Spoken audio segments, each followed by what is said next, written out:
नमस्कार, मनी गुरु की इस खास पेशकश में आप सभी का स्वागत है। मैं हूं स्वाति रायना। बाजार के इस माहौल में मिड कैप फंड्स या मिड कैप कैटेगरी कैसी रह सकती है, आज हम चर्चा करने वाले हैं मिड कैप कैटेगरी की। क्या ये सही समय है मिड कैप में निवेश करने का? मिड कैप में एक्टिव फंड में निवेश करें या फिर पैसिव निवेश का रास्ता अपनाएं?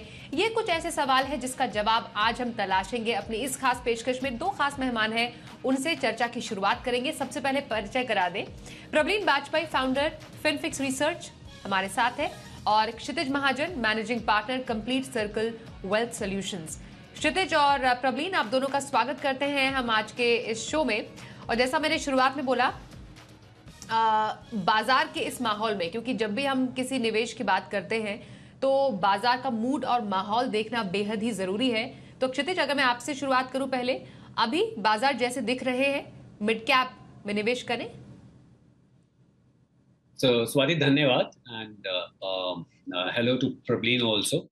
जो आप बात कर रहे हैं मिड कैप की, पहले तो स्वाति समझने की बात है कि मिड कैप स्पेस में जब आप इन्वेस्ट करते हो, कहाँ इन्वेस्ट करते हो। म्यूचुअल फंड्स में सेबी ने क्लियर कर डिफाइन किया है कि आप 101st company by market cap से लेके, अगर टॉप की 100 कंपनियों को छोड़ दो तो जो बाकी की 150 कंपनी है उसके बाद है 101 से 250 तक की कंपनी, उसमें आप इन्वेस्ट कर सकते हो। अब बाजार किस भी हालत में हो, ऊपर हो नीचे हो, वॉलेटाइल हो, इंपॉर्टेंट ये नहीं है। मिड कैप इन्वेस्टिंग के लिए ये समझना जरूरी है कि दैट कब इन्वेस्ट करना चाहिए और कितने टाइम फ्रेम के लिए इन्वेस्ट करना चाहिए। हैविंग सेड दैट, जो आप आज बात कर रहे हैं कि अगर आज इन्वेस्टमेंट की बात करी जा सकती है मिड कैप स्पेस में, बिल्कुल करी जा सकती है, पर उसका रूट जो होगा या तो सिप रूट होना चाहिए, एसटीपी रूट होना चाहिए। सिप तो मंथली बेसिस पे आप स्टेप कर सकते हैं।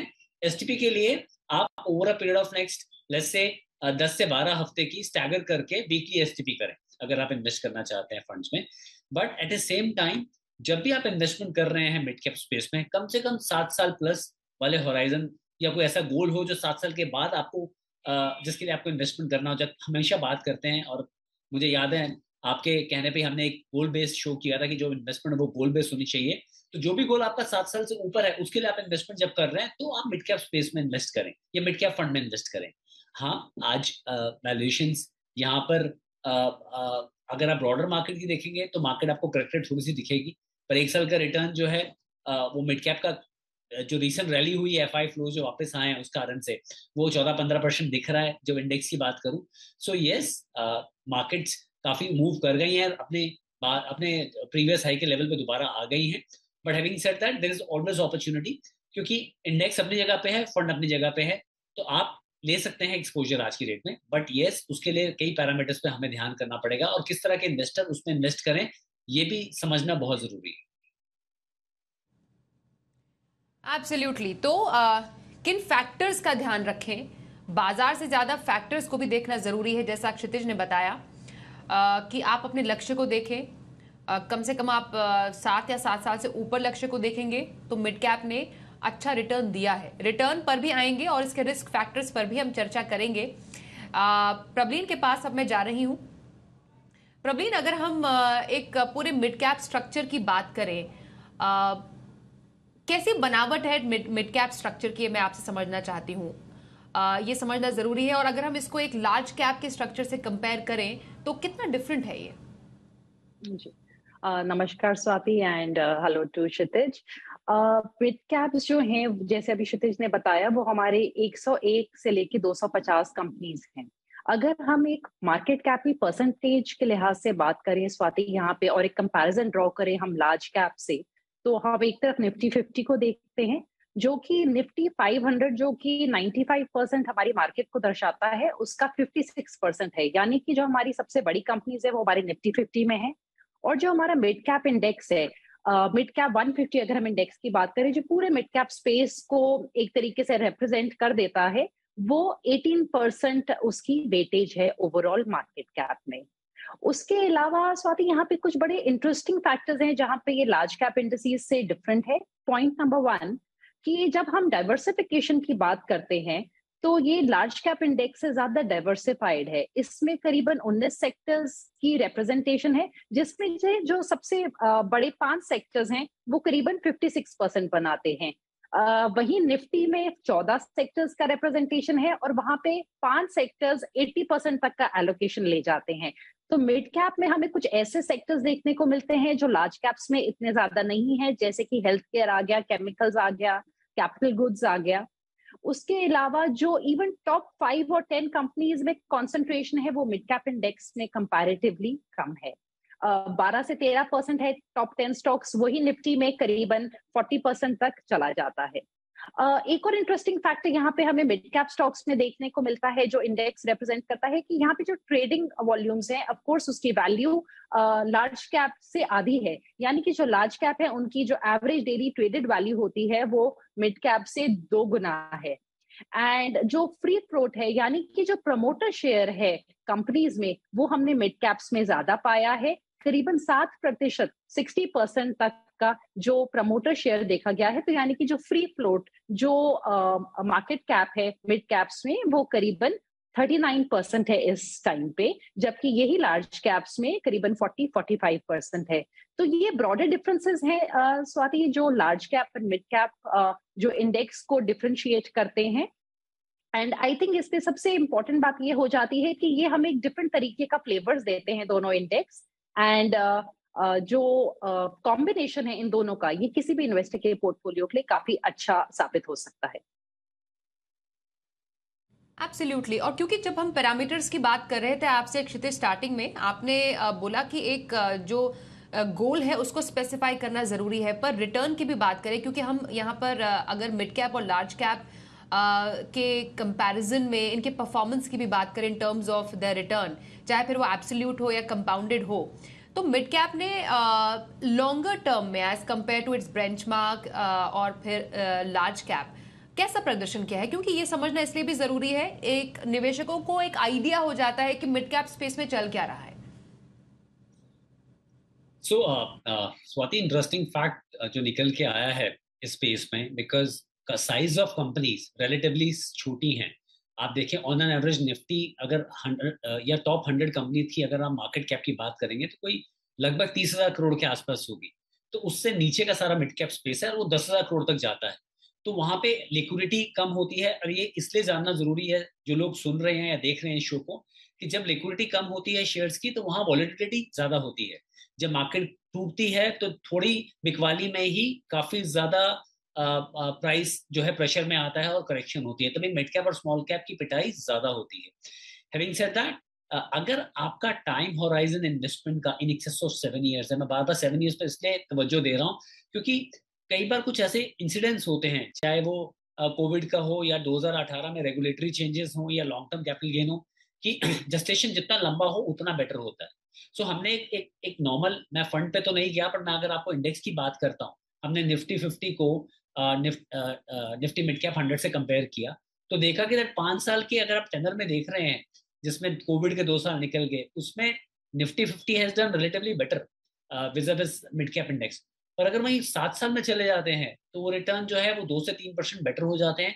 और 10 साल में निफ्टी मिड कैप 100 ने कोई लगभग 13% का कंपाउंडिंग दिया है, जहां की निफ्टी ने 9% का कंपाउंडिंग रिटर्न दिया है। निफ्टी 50 में बात करूं तो 4% का डेल्टा है पिछले 10 साल में। 7 साल में वही जो एवरेज है वो 2 से 3% की रह जाती है, और 5 साल में निफ्टी 50 हैज डन बेटर। सो आपका देखिए सर, एक बड़ी चीज क्लियर है स्वाति, आपका निफ्टी उतना ही रिटर्न देगा जितना आपकी नॉमिनल जीडीपी है। नॉमिनल जीडीपी रियल जीडीपी और इन्फ्लेशन का समेशन होता है।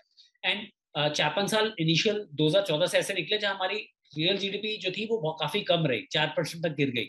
तो पिछले 10 साल में क्योंकि काफी ज्यादा चीजें करेक्ट कर रही थी, गवर्नमेंट अपने कोर्स पे थी, कैपिटल गेन लेके आई, आपका साथ में आपका जीएसटी लेके आए, डिमॉन हुआ, कई कई इवेंट्स हुए कंट्री में, फिर आपका कोविड आ गया, लॉकडाउन हुआ, तो बहुत टाइम लगा चीजों को रिकूप करने में। बट अब things are on a right track. तो आप ब्रॉडरली निफ्टी इंडेक्स फंड से या फिर आप लार्ज कैप फंड से 11-12% की एक्सपेक्टेशन रख सकते हैं अपने साइड पे।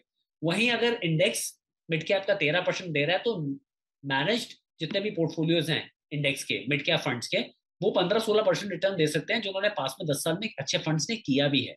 सो वो एक्सपेक्टेशन आपकी हो सकती है मिड कैप फंड से। हैविंग सेड दैट, ये एक एक्सपेक्टेशन है, पास्ट परफॉर्मेंस मे लास्ट और मे नॉट लास्ट, बट मेरा ये मानना है कि अगर आपके पास 7 साल प्लस का होराइजन है तो आप मिड कैप में एलोकेशन ले सकते हैं। ओके, क्योंकि मिड कैप में निवेश की यहाँ पर बात चल रही है, हम जरा तरीकों पर भी आते हैं प्रबलीन। किसी भी निवेश के दो तरीके होते हैं, हम एक्टिव और पैसिव बात कर रहे हैं। एक्टिव म्यूचुअल फंड्स आमतौर पर हमें मालूम है, पैसिव इंडेक्स का रास्ता होता है या ईटीएफ्स के थ्रू आप निवेश करते हैं। मिड कैप स्पेस में अगर हम शुरुआत करें एक पैसिव निवेश स्ट्रैटेजी से, तो कितने तरीके के इंडेक्सेस या कितने तरीके के ऑप्शंस अवेलेबल हैं अभी निवेशकों के लिए? जी।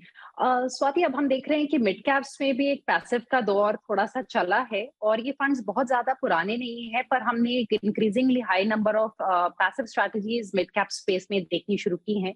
और अभी इन्वेस्टर्स के लिए 3 different mid cap indexes available है इन्वेस्टमेंट के लिए।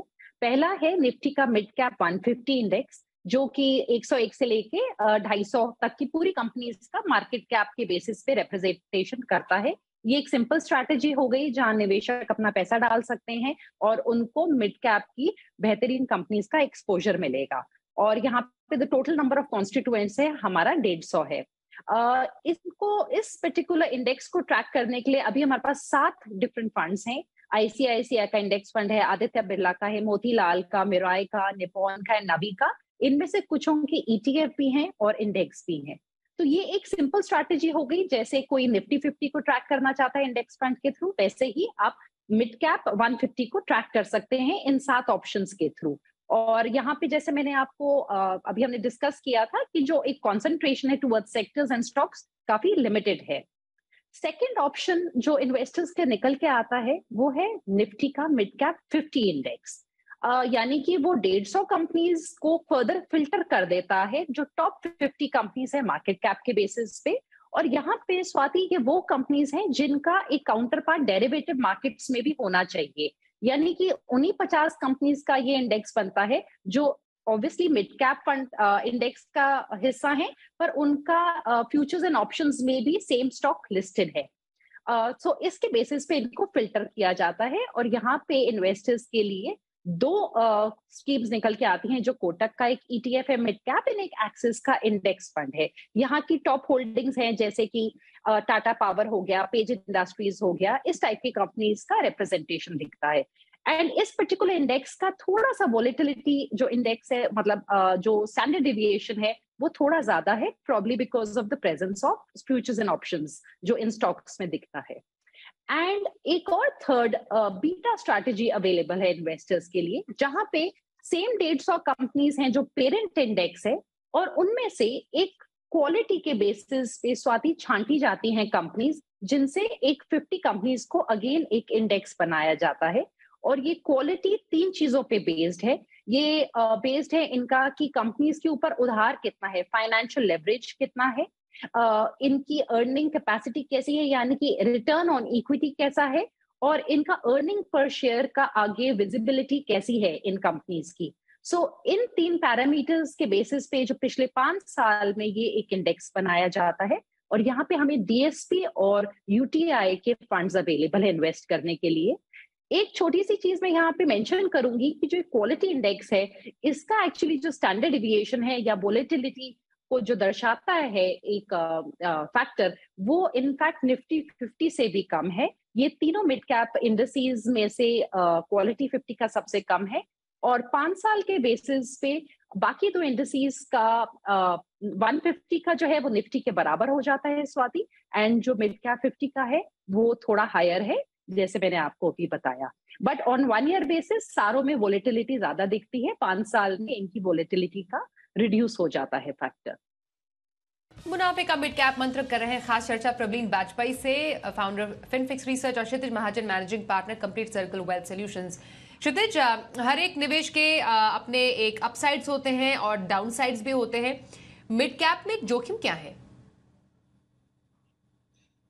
सबसे बड़ा जोखिम ये है कि यहाँ पे ना लोग परफॉर्मेंस देख के काफी अट्रैक्ट होते हैं इसकी तरफ। उनको लगता है कि नॉर्मल फंड्स में जहाँ 12, 14, 15% मिल रहा है, मिड कैप में कोई कोई साल ऐसा आता है जहाँ पे जर्नी आपको 30, 35, 40% परफॉर्मेंस दिखा देती है। एंड वो देख के जो लोग इन्वेस्ट कर रहे हैं, मेरा रिक्वेस्ट उन लोगों को यही है कि वो वन ऑफ द ईयर होगा जहाँ पे परफॉर्मेंस इतनी अच्छी होगी। ऑन एन एवरेज स्वाति, मैं इसको अगर डिटेल में बताऊं तो आप एक लार्ज कैप फंड से 11 से 12% एक्सपेक्ट कर सकते हैं, एक मल्टी कैप फंड से आप 13 से 14% एक्सपेक्ट कर सकते हैं, एक बैफ से आप 8 से 9% कर सकते हैं, एक मिड कैप से आप 15 से 16% एक्सपेक्ट कर सकते हैं, स्मॉल कैप से मान लीजिए 16 से 17%। पर इसके लिए टाइम फ्रेम बहुत इंपॉर्टेंट है। जब आप टाइम देते हैं इन्वेस्टमेंट को, कंपाउंडिंग में क्या हम लोग आर पे फोकस ज्यादा करते हैं, पर अगर आप टाइम देते हैं अपनी इन्वेस्टमेंट को तो वो आर भी ज्यादा मैग्नीफाई हो जाता है आपका।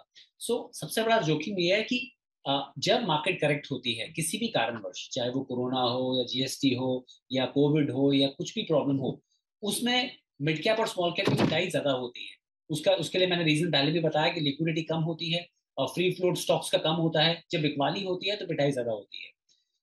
दूसरा सबसे बड़ा एक इशू जो आता है मिड कैप इन्वेस्टिंग को लेके, जब आप शॉर्ट टर्म के लिए मिड कैप फंड्स में इन्वेस्ट करते हैं तो वहां पे कई बार जस्टेशन जो है वो लंबा लंबा हो जाता है कि आपको एग्जैक्टली आप कम टाइम के लिए आए हैं पर फंड आपसे ज्यादा टाइम मांग रहा है।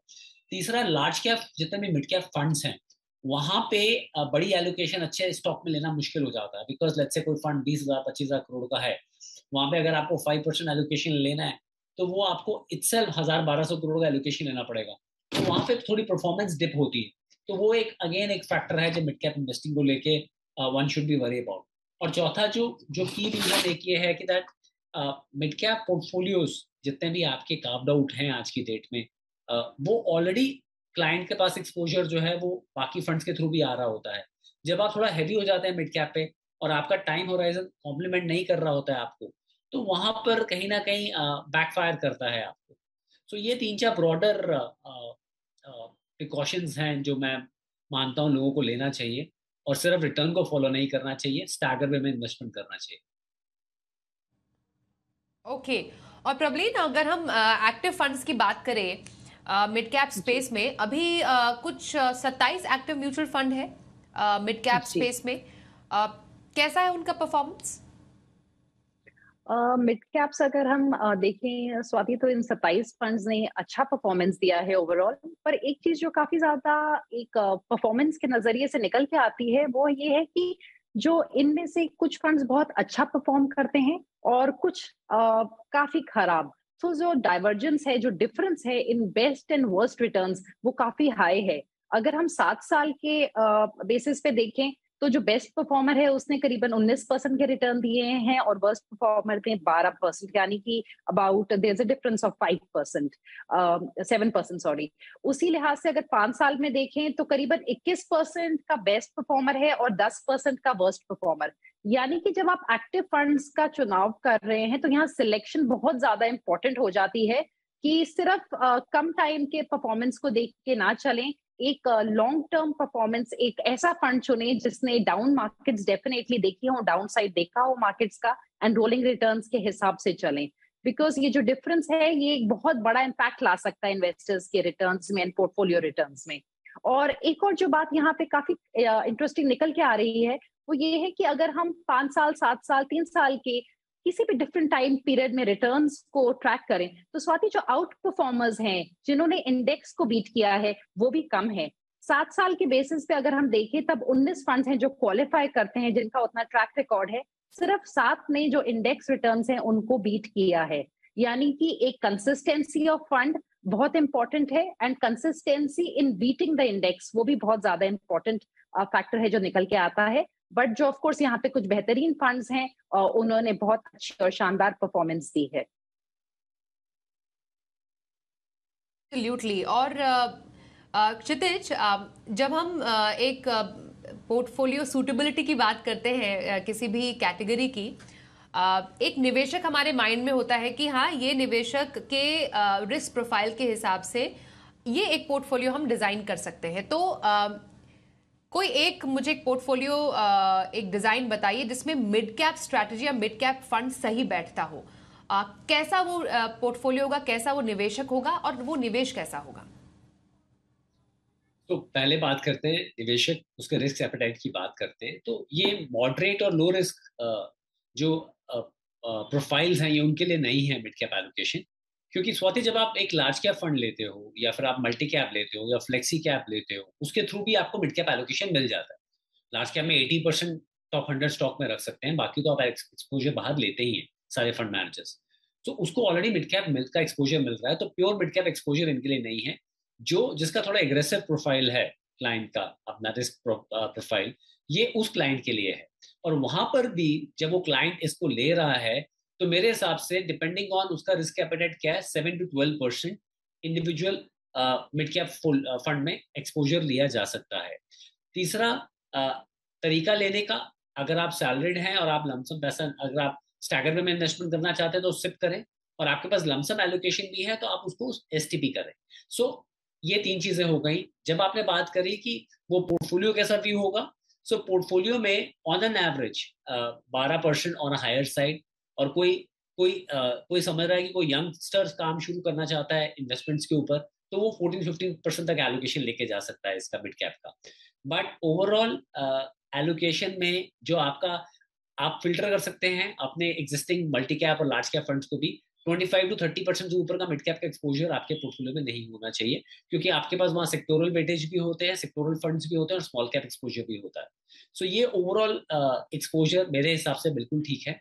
एंड हमारे पास लार्ज कैप, इनफैक्ट काफी ऐसे फंड्स भी हैं, मैं यहाँ पे कोट नहीं करूंगा, बट अगर आप अपने इन पे स्टडी करेंगे तो काफी ऐसे फंड्स भी हैं जो मिड कैप में भी largest side of mid cap में है।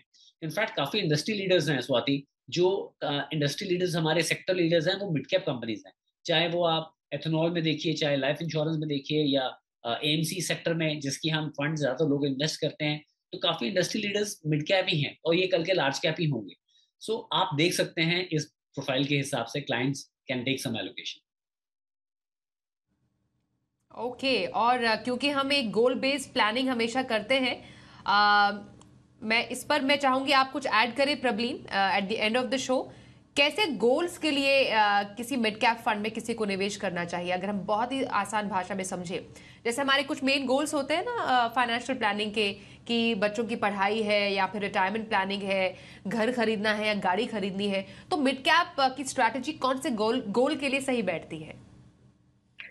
मेरे ख्याल से गोल तो रिटायरमेंट और यूजुअली बच्चों की एजुकेशन हम देखते हैं दूर के गोल्स होते हैं स्वाति। तो जो भी जहाँ पे भी, जैसे क्षितिज ने बार बार रिटरेट किया है कि 6 से 7 साल का पीरियड होना चाहिए आपके पास। Basically the point we are trying to convey is कि आप पास्ट रिटर्न्स देख के ना डालें, बिकॉज मिड कैप्स में आपको पेनफुल हो सकती है आपकी जर्नी। तो जहां पे भी आपके पास एक लंबी अवधि है इन्वेस्टमेंट की, जहां पे आपको पता है कि मैं रह सकता हूं उस फंड में, वहां पे डेफिनेटली मिड कैप्स मेरे ख्याल से किसी भी गोल के लिए एक core part of the portfolio का हिस्सा बन सकते हैं। क्योंकि अब हम पैसिव्स का भी राइज देख रहे हैं। सो अगर कोई चाहते हैं कि हम पैसिव स्ट्रक्चर क्रिएट करें, तो वहां पे भी एक passive mid cap fund along with the large cap fund एक अच्छा कॉम्बिनेशन हो सकता है। पर जैसे अभी क्षितिज ने मेंशन किया कि डेफिनेटली ओवरलैप चेक कर लें कि आपके पास फ्लेक्सी कैप्स कितने हैं, मल्टी कैप कितने हैं। और एक मैं छोटा यहाँ डेटा का एग्जाम्पल दूंगी स्वाति। 2017 में मिड कैप्स ने 54% इंडेक्स ने राइज किया था, और 2018 और 19 में पहले वो -13% था और फिर फ्लैट रहा। यानी कि जो भी इन्वेस्टर मिड कैप्स में आते हैं उनको ये चीज समझनी है कि आपके रिटर्न्स कई बार निफ्टी से डबल हो सकते हैं, पर आपको बुरे समय में इन्वेस्टेड रहना है, और यही एक तरीका है कि आप मिड कैप से अच्छा रिटर्न कमा पाएं। एंड इसीलिए आपको अपना जो समय है इन्वेस्टमेंट का वो लंबा रखना है। But I think it's very suited for goals like retirement. Mid cap का एलोकेशन डेफिनेटली पोर्टफोलियोज में होना चाहिए। All right, thank you so much Prabhleen और क्षितिज, आप दोनों का ही हमारे साथ मनी गुरु में आज आप शामिल हुए। मिड कैप स्ट्रैटेजी की आज हमने बात की, कैसे शामिल करें एक मिड कैप फंड, किन बातों का ख्याल रखें, इन तमाम बातों पर चर्चा करने के लिए बहुत धन्यवाद। मनी गुरु में आज के लिए बस इतना ही। देखते रहिए जी बिजनेस।